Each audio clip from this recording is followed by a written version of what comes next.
বন্ধুরা, আজকে আমরা এমন একটা বিষয় নিয়ে কথা বলবো যা আমাদের জীবনের কোনো না কোনো সময় ঘটে গেছে। আবার এমনও হয়েছে যে এমন পরিস্থিতির শিকার হয়তো বা ভবিষ্যতে কেউ হতেও পারে। সেটা হলো ব্রেকআপ। হ্যাঁ, শুনতে খুব একটা সহজ শব্দ, কিন্তু এটা মানুষের জীবনে এমন একটা ঝড় নিয়ে আসে যা সামলানো খুব একটা সহজ না। আমরা যখন কাউকে গভীরভাবে ভালোবাসি তখন সেই সম্পর্ক আমাদের জীবনের একটা বড় অংশ হয়ে ওঠে।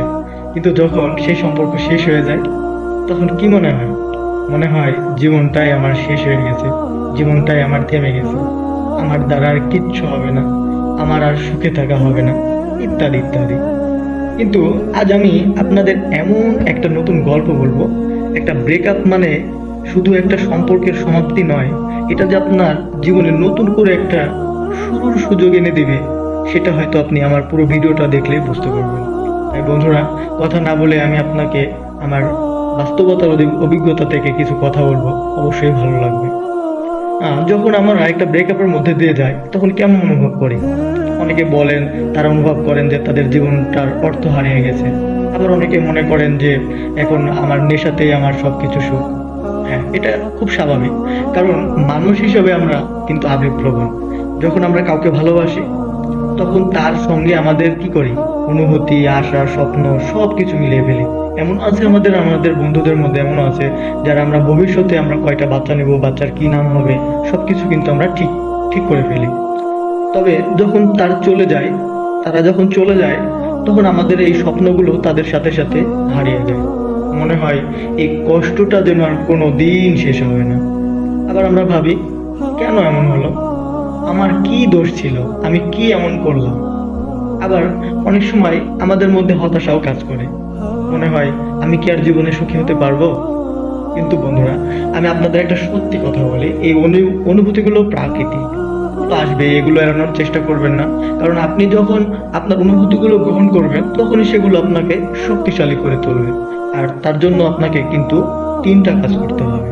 হ্যাঁ, আপনি ঠিকই শুনছেন, আপনাকে অবশ্যই তিনটা কাজ করবেন। আর অবাক হবেন না, এই তিনটা কাজে হয়তো বা আপনার কাছে একটু ভিন্নতা লাগতে পারে, তবে আমি আপনাকে বলি, এটা আমাদের একটা বাস্তব অভিজ্ঞতা থেকে বলি যে আপনি যখন খুব কষ্ট পাবেন ব্রেকআপের কারণে, আপনার ভিতর থেকে একটা অন্যরকম অনুভব তৈরি হবে, নিজেকে একটা ডিপ্রেশনের মধ্যে নিয়ে যেতে ইচ্ছা করবে, তখন আপনাকে অবশ্যই তিনটা কাজ করতে হবে। এক, কাঁদবেন। যখন রাতে আপনার এক্সের কথা মনে হবে, যখন আপনার অতীতের স্মৃতিগুলোর কথা মনে হবে, তখন আপনি কান্না করবেন। মনে রাখবেন, কান্না কোনো দুর্বলতা না, এটা আপনার মনকে কিন্তু হালকা করে দেবে। 2 নম্বর স্টেপ, মেনে নেবেন। যা হয়ে গেছে তা তো হয়ে গেছে, সেগুলো তো আর আসবে না, আর সেগুলো আপনি ফেরতও পাবেন না। তাই সামনের দিনগুলোকে ভেবে পিছনের ইতিহাস, পিছনের অতীত, এগুলো মেনে নিতে হবে, যা হওয়ার হয়ে গেছে। আর অবশ্যই সম্মান দিতে হবে, নিজেকে সম্মান দিতে হবে, নিজেকে সময় দিতে হবে, নিজেকে ধিক্কার দেওয়া যাবে না। মনে রাখবেন যে নিজেই নিজেকে ভালোবাসতে পারে না, আর যাই হোক, সে সমাজে অন্য কাউকেও ভালোবাসতে পারে না। আপনি যদি এই ব্রেকআপ থেকে একটা শিক্ষা হিসাবে নেন, তাহলে এটা আপনার জীবনের একটা সেরা সিদ্ধান্ত হয়ে উঠবে। ব্রেকআপের মাধ্যমে আপনি অনেক গুরুত্বপূর্ণ বিষয় শিখতে পারেন। আমি যেই বিষয়গুলো উপলব্ধি করেছি সেগুলো আপনার সঙ্গে শেয়ার করছি। অনেক সময় আমরা এমন সম্পর্কের মধ্যে থাকি যেখানে আমরা আমাদের আসল মূল্যটাই কিন্তু ভুলে যাই। হয়তো আপনি এমন একজনের সঙ্গে ছিলেন যে কিন্তু আপনার প্রকৃত মূল্য বোঝেনি। এজন্য নিজেকেই নিজের মূল্য দিতে হবে। অন্যজন কি বলে গেছে, অন্যজন কি আপনাকে অভিশাপ দিয়ে গেছে, সেগুলো মাথায় নেওয়া যাবে না। আর হ্যাঁ, 2 নম্বর বিষয়টা, আপনাকে অবশ্যই নিজের নতুন কোনো স্কিল তৈরি করতে হবে। মনে করুন আপনি কোনো কিছু জানেন না, বা আপনার কোনো ট্যালেন্ট এখন পর্যন্ত প্রকাশ হয়নি। আপনি ভাবুন যে আপনার ভিতরে কি আছে, আপনি কি করতে ভালোবাসেন, বা আপনার দ্বারা কি হবে, আপনি সেই স্কিলটাকে ডেভেলপ করার চেষ্টা করুন। আর দ্বিতীয়ত, আপনাকে অবশ্যই আপনার শরীর স্বাস্থ্য এবং ফিটনেসের দিকে খেয়াল রাখতে হবে। এই বিষয়ে একটা মজার কথা বলি, সেটা হলো যে আমরা যখন আমাদের এক্সকে দেখি তখন আমরা কিন্তু অনেক সময়, বিশেষ করে মাঝে মাঝে মেয়েদের ক্ষেত্রে এটা বেশি হয়, অনেক মেয়েকে আমরা যখন দেখি তখন আমাদের কিন্তু খারাপ লাগে যে আমার সাথে যখন তার সম্পর্ক ছিল তখন কেমন একটা সুন্দর ছিল, যখন আমার সাথে তার ব্রেকআপ হয়ে গেছে এখন দেখতে তাকে কেমন লাগছে। তো ঠিক তাই আপনাকেও আপনার নিজেকে অবশ্যই সুস্বাস্থ্য এবং ফিটনেসের দিকে মনোযোগ দিতে হবে। আর নতুন নতুন জায়গায় ঘুরতে যাবেন, নতুন নতুন জায়গায় ঘুরতে গেলে নতুন নতুন অভিজ্ঞতা হবে এবং মনটাও ফ্রেশ লাগবে। আরেকটু কথা আপনার সঙ্গে আমি যুক্ত করতে চাই এবং বলতে চাই যে আপনি যতটুকু পারবেন অবশ্যই নিজেকে বেশ কিছু প্রশ্ন করবেন। প্রশ্ন করবেন যে আপনি তার সাথে থেকে কতটুকু সুখ অনুভব করেছিলেন, তার সাথে থেকে আপনি কতটুকু সামনের দিকে এগিয়ে যেতে পেরেছেন। আসলে সত্যি কথা বলতে কি, যখন আমরা কাউকে ভালোবাসি তখন সুখগুলো অনেক সময় হয়ে যায় কিন্তু টাকার বিনিময়ে।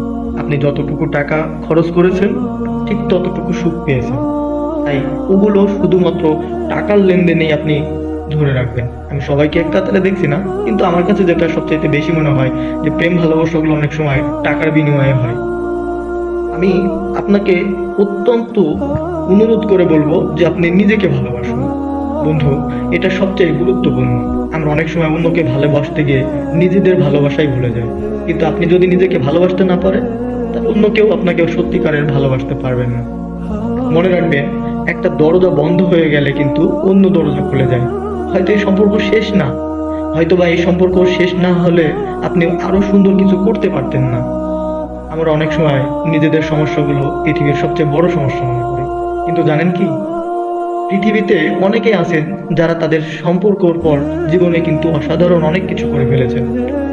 আমি আমার একজন কাছের বন্ধুর কথাই বলি। আমার একটা খুব ক্লোজ বন্ধু, নাম ইমন। সে এমন একটা মেয়েকে ভালোবাসতো। আমি আমি ছোট করছি না, আমি কোনো ভালোবাসাকে ছোট করে দেখছি না, কিন্তু সে এমন একটা মেয়েকে ভালোবাসতো যে টাকার জন্য ওই মেয়েটা তার সাথে হয়তোবা শুধুমাত্র অভিনয় করেছিল। দিন শেষে যখন আমার বন্ধুর টাকা পয়সার পরিমাণটা কমে যায় এবং বিভিন্ন কারণে হয়তোবা তাদের মধ্যে একটু মনোমালিন্য হয়, তারপর মেয়েটা তাকে ছেড়ে চলে যায়। আমার বন্ধু ইমন এই চলে যাওয়ার কেন্দ্র করে অনেকটা ডিপ্রেশনে চলে যায়, অনেক মাদক গ্রহণ করে। আবার দেখা যাচ্ছে যে সবসময় বাড়িতে থাকতো, আমাদের সাথে খুব একটা মিশতো না। আমি তখন তাকে একটা পরামর্শ দিয়েছিলাম যে যাতে করে সে নতুন কিছু একটা করতে পারে।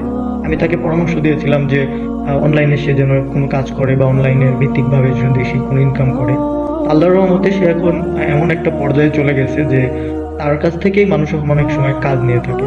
তো বন্ধুরা, আসলে আমি বড় মানুষ না বা বড় মোটিভেশনাল না, তারপর আমি আপনাকে একটু বলতে চাই যে জীবনে সুখ খুঁজতে গেলে নিজেকে ভালোবাসতে হবে, নিজেকে সময় দিতে হবে।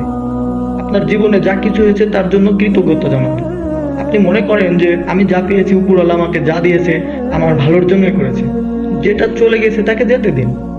নতুন সম্ভাবনার জন্য আপনি চেষ্টা করুন, নিজেকে ভালোবাসবেন, নিজের স্বপ্ন পূরণের জন্য কাজ করবেন, আর কখনো পিছনে ফিরে তাকাবেন না। আপনার জীবনের সুন্দর অধ্যায় এখনো বাকি। সাহস নিয়ে এগিয়ে যান, কারণ আপনি এর চেয়ে অনেক বেশি শক্তিশালী।